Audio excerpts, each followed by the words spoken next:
Почитувани, добар ден. Започнуваат вестите на Канал 8.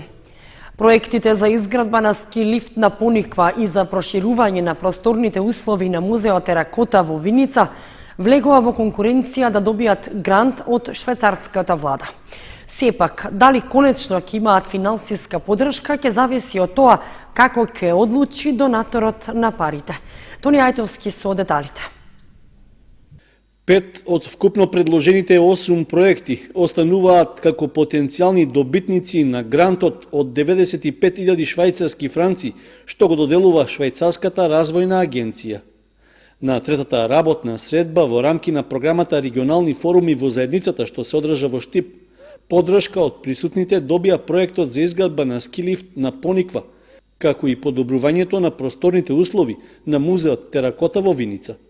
Освен нив, во конкуренција за швајцарската финансиска поддршка се и проектите за доградба и реконструкција на домот за стари лица во Берово, за подобрување на туристичката инфраструктура на Беровското езеро, како и за партерно уредување на Пехчевските водопади. Се издвоија првите 5 кои што ќе одат во понатамошна фаза на Совет на Источниот плански развоен регион и понатаму конечно финансирање ќе биде избран еден од прворангираните проекти од страна на учесниците на форумот. На трите форумски сесии што се одржаа досега учествуваа представници од јавни институции, граѓански здруженија, од бизнис секторот и граѓани поединци од општините од Источниот плански регион. Тие ги предложија проектите, а истовремено ги бодуваа оние што според нив треба да влезат во потесен круг за избор. На наредната седница на Совет за развој на Источниот плански регион ќе бидат презентирани 5 предлог проекти, пошто градоначалниците од регионот ќе треба да ја потврдат оваа листа со приоритетните проекти, пошто Центарот ќе изработи апликации за овие проекти и ќе бидат доставени до донаторот Швајцарската развојна агенција, пошто тие ќе одлучат кој од овие проекти ќе биде финансиран и ќе биде реализиран до крајот на годината. Покрај регионалните форуми, во наредната фаза од истиот проект треба да се изработи и програмата за развој на Источниот плански регион за периодот од 2020 до 2024 година, при што ќе се организира и конференција од областа на регионалниот развој. Исто така, ќе се имплементира и една мерка од стратегијата за развој на регионот, што ќе биде избрана во договор со сите страни вклучени во проектот. Програмата Регионални форуми во заедницата се реализира во рамки на проектот Одржлив и инклузивен рамномерен регионален развој, што ќе трае 2 години. Носител на активностите е Центарот за развој на Источниот плански регион, а во соработка со Министерството за локална самоуправа и Швајцарската агенција за развој и соработка. Скоро до половина е реализирана наплатата на данокот на имот од физичките и од правните лица за 2018 година во општина Кочани. Слична е состојбата и во однос на прибирањето на приходите по основ на фирмарина, како и за издавање простор под закуп. Бавно оди полнењето на буџетската сметка на општина Кочани, посебно со планираните приходи од даноци на имот, од надоместокот за фирмарина и од закупнините. Според извештајот за извршениот попис за 2018 година, а што ќе се разгледува на предстојната седница на Советот на општината, од физичките лица до крајот на декември на име данок на имот биле наплатени близу 14 милиони денари, што е околу 40% од вкупните побарувања. Сепак тоа е за околу 2 милиони денари повеќе во споредба со претходниот едногодишен период. Од правните лица пак во истиот рок во буџетската сметка се слеале околу 5 милиони денари, односно околу половина од планираните приходи по тој основ, што е скоро на исто ниво како и во изминатите години. Од презентираниот извештај, пописната комисија утврдила дека слична е и состојбата кај наплатата на комунална такса за истакнување фирма, каде од вкупните побарувања што изнесуваат околу 15 милиони и 740 илјади денари, ненаплатени останале над 9 милиони и 200 илјади денари, додека кај закупнините од вкупниот износ од 1 милион и 780 илјади денари на крајот на минатата година се уште има побарување за околу 950 илјади. Единствено, наплатата за користење на јавните прометни површини е нешто подобра, па собрани се околу 90% од вкупните побарувања. Освен овие планирани, а не реализирани приходи, општина Кочани чека од соседните општини Чешиново, Облешево и Зрновци да ги платат долговите од околу 400.000 денари за противпожарни и извршени ревизорски услуги.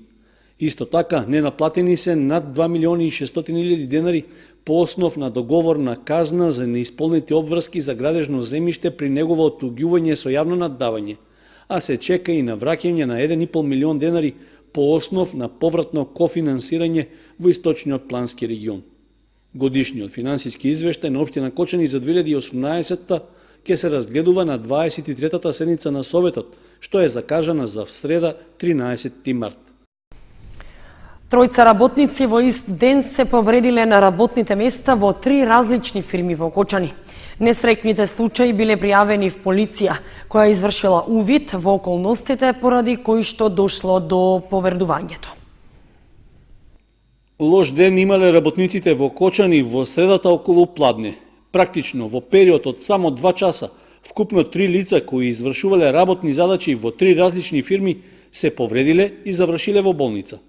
Според информациите од Министерството за внатрешни работи, каде несреќните случаи биле пријавени, првата повреда се случила во средата.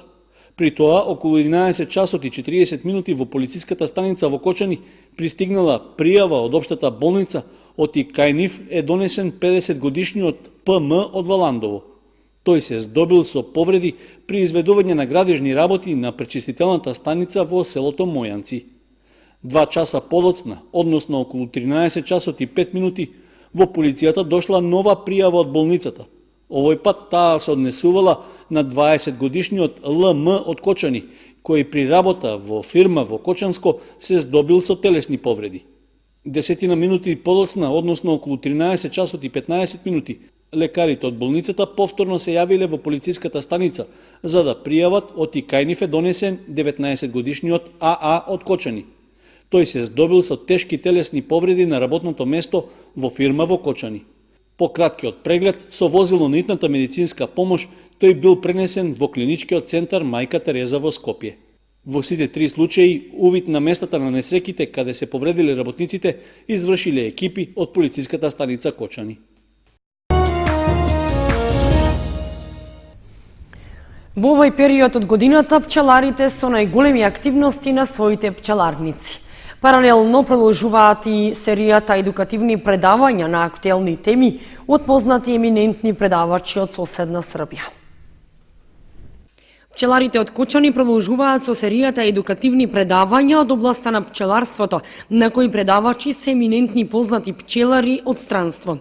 Овој пат предавање ќе се одржи в петок на 8 март во 18 часот во венчалната сала во Кочани, а предавач ќе биде Мирко Шливик од Крушевац, Република Србија, кој ќе зборува на актуелната тема за пчеларите пролетен развој.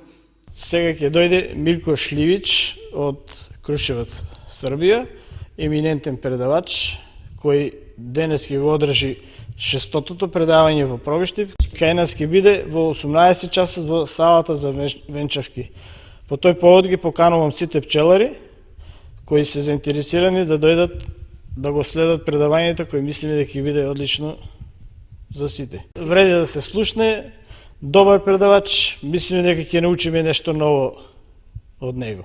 Темата ќе биде пролетен развој и влијание на медната капа во текот на целата година. Инаку Митев рече дека пчеларите во овој период ги вршат најголемите активности на своите пчеларници, а според временските услови очекуваат и добри приноси на мед. Сега моментално сите пчелари треба да ги прочитат своите кошници, подниците да ги исчистат од починатите пчели, да ги средиме внатрешно и да ги припремиме пчелите за брз пролетен развој за пашата, која што следува кај нас е пашата во пролет, се знае, затоа се и најголемите активности сега во пролет. Ние се надеваме секоја година дека ќе има добри приноси, но пак ќе кажеме како ќе биде влијанието на времето, така ќе биде и пашата. Ни треба сега дожд за да има подобра паша, зашто е многу сушен период овој.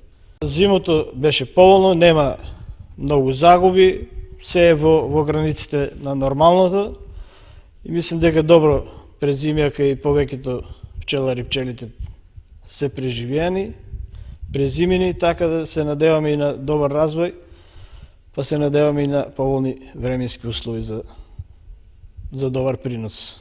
Инаку ланската година беше добра за пчеларите и поминаа со одлични приноси на мед, така што и цената се задржа непроменета, односно 350 или 400 динари за килограм. Се надеваат дека така ќе биде и годинава. Музеот Теракота ја отвори првата изложба на филиграни во Виница. Станува збор за дела изработени од вредните раце на виничанката Биљана Анакиева. Од идеја до реализација, иницијативата на сопругот создала бурна инспирација кај виничанката Биљана Анакиева во средните години да го обликува својот уметнички код и за една година творештво и посветеност да создаде врвни дела филиграни. Уметност која бара пред се трпение и љубов за да се креира една совршена целина изработена од срма или бакарна жица. Разговарајќи со мојот сопруг, седнавме малку на нет, истражувавме за филигранството и тој ми даде идеја, па што мора да купиш кога можеш и сама да направиш. Па јас реков, па добро, јас ќе направам ако ми ти нацрташ. И така почна да се раѓа една по една, и значи веќе сега за една година имам околу 80 дела. Тука има 40, а 40 веќе се вдомиле во некои други домови. Значи, веќе има одлетано пеперутка за Германија, за Англија, за Чешка и најдалечен лет на моја пеперутка за Нов Зеланд, што ми е многу мило. Благослов е насловена изложбата која во Виница ја отвори музеот Теракота, а во насока на промоција на скриениот уметнички потенцијал од своите сограѓани. Вечерашната изложба Благослов содржи 40 дела изработени во техника филигран од срма, инспирирани од македонската традиција, кој што се мелем за душа и вистински благослов за сите нас. Филигранот е една од најубавите техники за изработки од метал. Векови наназад, почувајќи од 1500 година пред нашата ера, со ова техника се изработува накид и украсни предмети на кои и ден денес им се восхитуваме. За изработка на предмети со ова техника се користи најмногу сребрена, честопати златна, а поретко бакарна жица за компонирање на мотивите. Нишките од жицата се виткаат и преплетуваат, меѓусебно се врзуваат и така се обликува сложен мотив кој може да биде положен на метална подлога или да биде слободен. Мотивите од филигранска жица се разновидни, од наједноставни геометриски фигури и орнаменти до најсложени уметнички композиции. На вака изработените предмети честопати се ставале ситни метални топчиња или се комбинирани со полускапоцени камења, бисери, седев и слично. Во поново време, како најприлагодлив материјал за изработка на филигран се користи срмата, со која се формираат најразлични уметнички креации. Изложбата ќе биде отворена 10 дена, а посетителите не само што може да ја видат, туку и може да си изберат дело за својата домашна колекција.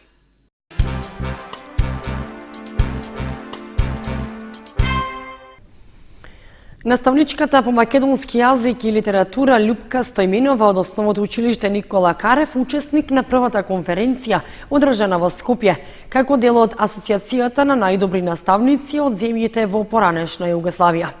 Таа учествуваше со свое портфолио како представник и најдобар наставник од Македонија.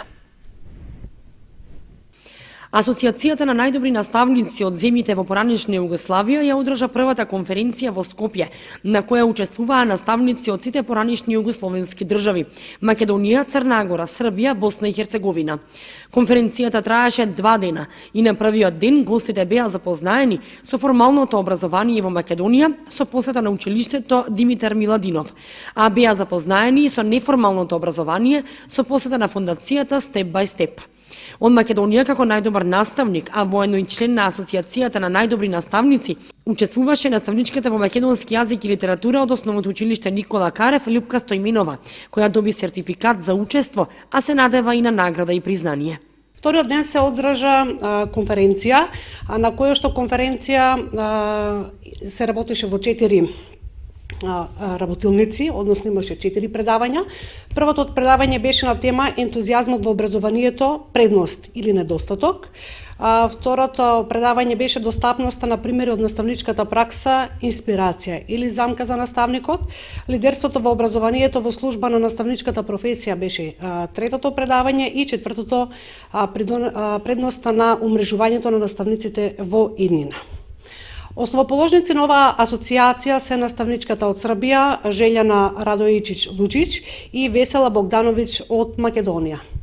На самата конференција се обрати заменик министерот за образование Петар Атанасов, кој што ја искажа својата поддршка за самата асоциација и го поздрави ваквото умрежување на наставниците од поранешните југословенски простори. На самата конференција на паузите беа разменети различни мислења во врска со образовниот процес на сите републики, а имавме можности со многу колеги со кои што контактиравме досега само преку интернет мрежата, односно преку разните портали, сега да имаме можност да се запознаеме и лично и да ги размениме лично нашите искуства. На крајот од конференцијата сите учесници добија сертификати, а бидејќи самата асоциација е поставена така што за да се членува во неа мора да се пополни апликација од повеќе чекори и најдобрите добиваат сертификати за најдобри наставници. На првата конференција било кажано, додава Стојменова, дека наскоро ќе има и втора конференција, која што неформално била најавена дека ќе се одржи во Будва, каде што таму повторно ќе се направи пресек на пријавените учесници, оние кои ги дополниле своите портфолија со кои што аплицирале и на која Стојменова се надева на учество и добивање награда и признание за најдобар наставник. Дебата за родовата еднаквост со кочанските средношколци организира општина Кочани и Средното училиште Љупча Сантов. Ке се одржи на 8 март по повод Меѓународниот ден на жената. По повод 8 март, Меѓународниот ден на жената, Средното општинско училиште Љупча Сантов и општина Кочани организираат дебата на тема "Размислувај еднакво, гради паметно со иновација за промена", што представува овогодишна глобална тема за празникот и на програмата за жени на Обединетите нации. Со средношколците од двете средни училишта во Кочани ќе дискутираат жени предприемачки, инженерки, активисти кои прават промена и професорки. Настанот е дел и од активностите од локалниот акцијски план за еднакви можности на жените и мажите на општина Кочани, а целта е на младите да им се предочи значењето на долгогодишната борба за родова еднаквост и да се најдат начини да се премостат пречките и да се забрза прогресот кон економската, социјалната и политичката еднаквост. Дебатата ќе се одржи во Средното општинско училиште Љупча Сантов со почеток во 12:30.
Почитувани, тоа беше се што ви подготвивме за ова издание на вестите на Канал 8. Ви благодариме што бевте со нас. Довидување.